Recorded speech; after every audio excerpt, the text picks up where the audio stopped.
Perseguidores invisíveis, no dia imediato, pela manhã, em companhia de entidades ignorantes e transviadas, dirigimo-nos para a confortável residência, onde espetáculo inesperado nos surpreenderia. O edifício de enormes dimensões denunciava a condição aristocrática dos moradores, não só pela grandeza das linhas, mas também pelos admiráveis jardins que o rodeavam. Paramos junto à ala esquerda, notando-a ocupada por muitas personalidades espirituais de aspecto deprimente, rostos patibulares, carantonhas sinistras. Indiscutivelmente, aquela construção residencial permanecia vigiada por carcereiros frios e impassíveis, a julgar pelas sombras que o cercavam, transpus o limiar, de alma opressa. O ar jazia saturado de elementos intoxicantes. Dissimulei, a custo, o mal-estar, recolhendo impressões aflitivas e dolorosas. Entidades inferiores, em grande cópia, afluíram à sala de entrada, sondando-nos as intenções. De posse, porém, das instruções do nosso orientador, tudo fazíamos para nos assemelharmos a delinquentes vulgares. Reparei que o próprio Gúbio se fizera tão escuro, tão opaco na organização perispirítica, que de modo algum se faria reconhecível, à exceção de nós que o seguíamos, atentos, desde a primeira hora. Instado por Sérgio, um gaiato rapaz que nos introduziu com maneiras menos dignas, Saldanha, o diretor da falange operante, veio receber-nos. Pôs-se a fazer gestos hostis, mas, ante a senha com que Gregório nos favorecera, admitiu-nos na condição de companheiros importantes. O chefe deliberou apertar o cerco. Perguntou ao nosso instrutor, confidencialmente. Sim, informou Gúbio, de modo vago, desejaríamos examinar as condições gerais do assunto e auscultar a doente. A jovem senhora vai cedendo, devagarinho, esclareceu a singular personagem, indicando-nos vasto corredor atulhado de substâncias fluídicas detestáveis. Acompanhou-nos, um tanto solícito, mas desconfiado, e, em seguida breve pausa, deixou-nos livre a entrada da grande câmara de casal. A manhã resplandecia, lá fora, e o sol visitava o quarto, através da vidraça cristalina. Mulher ainda moça, mostrando extrema palidez nas linhas nobres do semblante digno, entregava-se à tormentosa meditação. Compreendi que atingíramos a intimidade de Margarida, a obsidiada que o nosso orientador se propunha socorrer. Dois desencarnados, de horrível aspecto fisionômico, inclinavam-se, confiantes e dominadores, sobre o busto da enferma, submetendo-a à complicada operação magnética. Essa particularidade do quadro ambiente dava para espantar. No entanto, meu assombro foi muito mais longe, quando concentrei todo o meu potencial de atenção na cabeça da jovem singularmente abatida. Interpenetrando a matéria espessa da cabeceira em que descansava, surgiam algumas dezenas de corpos ovoides, de vários tamanhos e de cor plúmbea, assemelhando-se a grandes sementes vivas, atadas ao cérebro da paciente através de fios sutilíssimos, cuidadosamente dispostos na medula alongada. A obra dos perseguidores desencarnados era meticulosa, cruel. Margarida, pelo corpo perispirítico, jazia absolutamente presa, não só aos truculentos perturbadores que a assediavam, mas também à vasta falange de entidades inconscientes, que se caracterizavam pelo veículo mental, a se lhe apropriarem das forças, vampirizando-a em processo intensivo. Em verdade, já observara, por mim, grande quantidade de casos violentos de obsessão, mas sempre dirigidos por paixões fulminatórias. Entretanto, ali verificava o cerco tecnicamente organizado. Evidentemente, as formas ovoides haviam sido trazidas pelos hipnotizadores que senhoreavam o quadro. Com a devida permissão, analisei a zona física hostilizada. Reparei que todos os centros metabólicos da doente apareciam controlados. A própria pressão sanguínea demorava-se sob o comando dos perseguidores. A região torácica apresentava apreciáveis feridas na pele. Examinando-as, cuidadoso, vi que a enferma inalava substâncias escuras que não somente lhe pesavam nos pulmões, mas se refletiam, sobremodo, nas células e fibras conjuntivas, formando ulcerações na epiderme. A vampirização era incessante. As energias usuais do corpo pareciam transportadas às formas ovoides, que se alimentavam delas, automaticamente, no movimento indefinível de sucção. Lastimei a impossibilidade de consulta imediata ao instrutor, porquanto Gúbio, naturalmente, se estivesse livre, nos forneceria esclarecimentos amplos, mas concluí que a infortunada senhora devia ter sido colhida através do sistema nervoso central, de vez que os propósitos sinistros dos perseguidores se faziam patentes quanto à vagarosa destruição das fibras e células nervosas. Margarida demonstrava-se exausta e amargurada.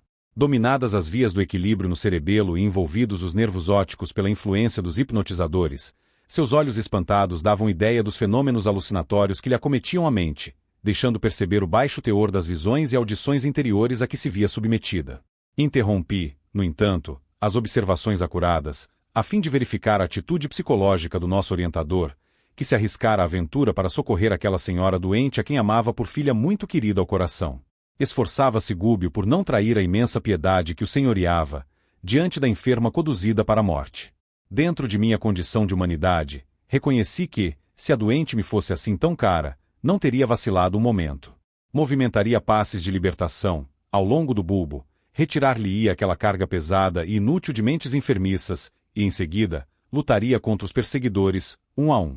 Nosso instrutor, porém, assim não procedeu. Fixou a paisagem aflitiva com inequívoca tristeza, mas, logo após, demorou o olhar bondoso em Saldanha, como a pedir-lhe impressões mais profundas. Secretamente tocado pelo impulso positivo do nosso dirigente, o chefe da tortura se sentiu na obrigação de prestar-lhe informações espontâneas. Estamos em serviço mais ativo, há 10 dias precisamente, elucidou, resoluto. A presa foi colhida em cheio e, felizmente, não contamos com qualquer resistência. Se vieram colaborar conosco, saibam que, segundo acredito, não temos maior trabalho a fazer. Mais alguns dias e a solução não se fará esperar. A meu ver, Gúbio conhecia todas as particularidades do assunto, mas, no propósito evidente de captar simpatia, interrogou. E o marido?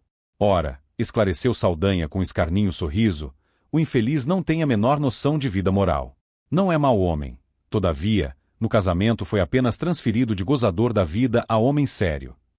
A paternidade constituir-lhe-ia um trambolho e filhinhos, se os recebesse, não passariam para ele de curiosos brinquedos. Hoje, conduzirá a esposa à igreja. E, reforçando a inflexão sarcástica, acentuou. Vão à missa, na esperança de melhoras. Mal acabara a informação, tristonho e simpático cavalheiro, em cuja expressão carinhosa identifiquei, de pronto, o esposo da vítima, entrou no aposento, com ela permutando palavras amorosas e confortantes. Amparou-a, prestimoso, e ajudou-a a vestir-se com esmero.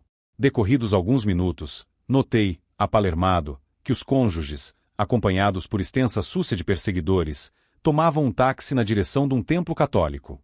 Seguimo-nos sem detença. O veículo, a meu ver, transformará-se como que num carro de festa carnavalesca. Entidades diversas aboletavam-se dentro e em torno dele, desde os paralamas até o teto luzente. Minha curiosidade era enorme. Descendo a porta de elegante santuário, observei estranho espetáculo. A turba de desencarnados, em posição de desequilíbrio, era talvez 5 vezes maior que a assembleia de crentes em carne e osso. Compreendi, logo, que em maior parte ali se achavam com propósito deliberado de perturbar e iludir. Saldanha encontrava-se excessivamente preocupado com as vítimas, para dispensar-nos maior atenção e, intencionalmente, Gúbio afastou-se um tanto. Em nossa companhia, a fim de confiar-nos alguns esclarecimentos. Penetramos o templo onde se comprimiam nada menos de 7 a 8 centenas de pessoas. A algazarra dos desencarnados ignorantes e perturbadores era de ensurdecer, a atmosfera pesava, a respiração fizera-se-me difícil pela condensação dos fluidos semicarnais ali reinantes. Todavia, ao fixar os altares, confortante surpresa aliviou-me o coração. Dos adornos e objetos do culto emanava doce luz que se espraiava pelos cimos da nave visitada de sol. Fazia-se perceptível a nítida linha divisória entre as energias da parte inferior do recinto e as do plano superior. Dividiam-se os fluidos, à maneira de água cristalina e azeite impuro, num grande recipiente. Contemplando a formosa claridade dos nichos, perguntei ao nosso instrutor: que vemos? Não reza o segundo mandamento, trazido por Moisés, que o homem não deve fazer imagens de escultura para representar a paternidade celeste? Sim, concordou o orientador, e determina o testamento que ninguém se deve curvar diante delas. Efetivamente, pois, André, é um erro criar ídolos de barro ou de pedra para simbolizar a grandeza do Senhor, quando nossa obrigação primordial é a de render-lhe culto na própria consciência. Entretanto, a bondade divina é infinita e aqui nos achamos perante apreciável quantidade de mentes infantis. E sorrindo, acrescentou: quantas vezes, meu amigo, a criança acalenta bibelós, a fim de preparar-se convenientemente para as responsabilidades da vida madura. Ainda existem na Terra tribos primitivas que adoram o Pai na voz do trovão e coletividades vizinhas da taba que fazem de vários animais objeto de idolatria. Nem por isso o Senhor as abandona. Vale-se dos impulsos elevados que elas lhe oferecem e socorre-lhes as necessidades educativas. Nesta casa de oração, os altares recebem as projeções de matéria mental sublimada dos crentes. Há quase um século, as preces fervorosas de milhares deles aqui envolvem os nichos e apetrechos do culto. É natural que resplandeçam. Através de semelhante material, os mensageiros celestes distribuem dádivas espirituais com todos quantos sintonizem com o plano superior. A luz que oferecemos ao céu serve sempre de base às manifestações do céu para a terra. Ante ligeira pausa, alonguei o olhar pela multidão bem vestida. Quase todas as pessoas, ainda aquelas que ostentavam nas mãos delicados objetos de culto, revelavam-se mentalmente muito distantes da verdadeira adoração à divindade. O halo vital de que se cercavam definia pelas cores o baixo padrão vibratório a que se acolhiam. Em grande parte, dominavam o pardo escuro e o cinzento carregado.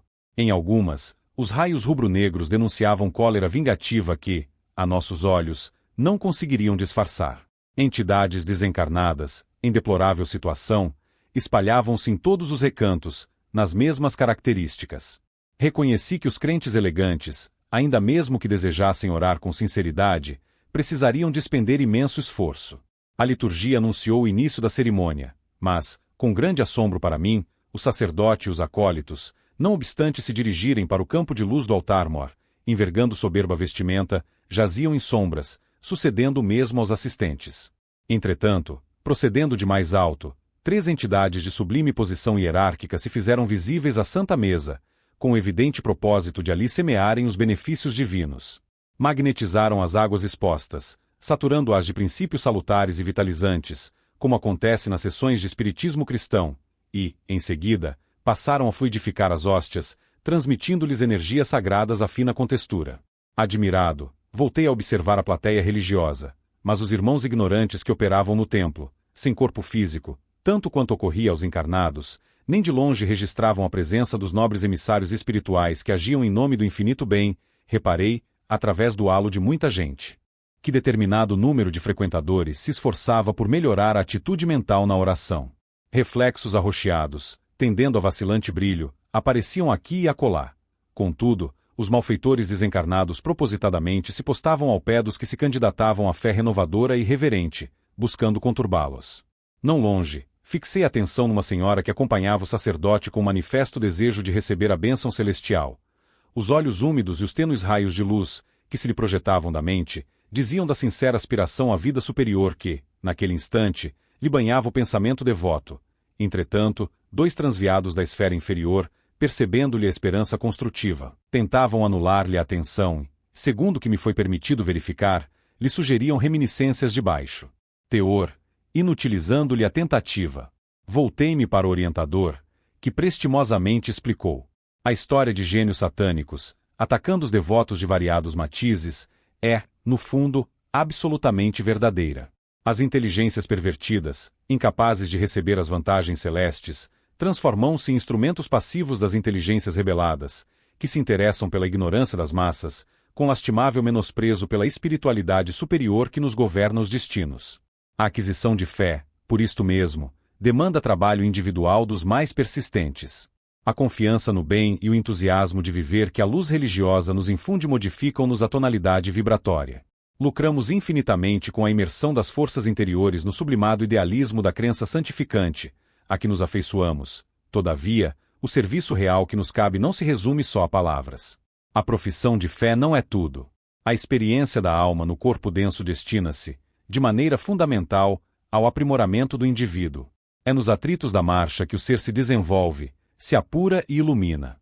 Não obstante, a tendência dos crentes, em geral, é a de fugir aos conflitos da senda. Pessoas existem que depois de servirem ao ideal religioso, durante 2 anos, pretendem o repouso de 20 séculos. Em todas as casas de fé, os mensageiros do Senhor distribuem favores e bênçãos compatíveis com as necessidades de cada um. Entretanto, é imprescindível que se prepare o coração nas linhas do mérito, a fim de recolhê-los. Entre emissão e recepção, prevalece o imperativo da sintonia. Sem esforço preparatório, é impossível ambientar o benefício. Embalde imporíamos, de imediato, ao homem selvagem a vida num palácio erguido pela cultura moderna.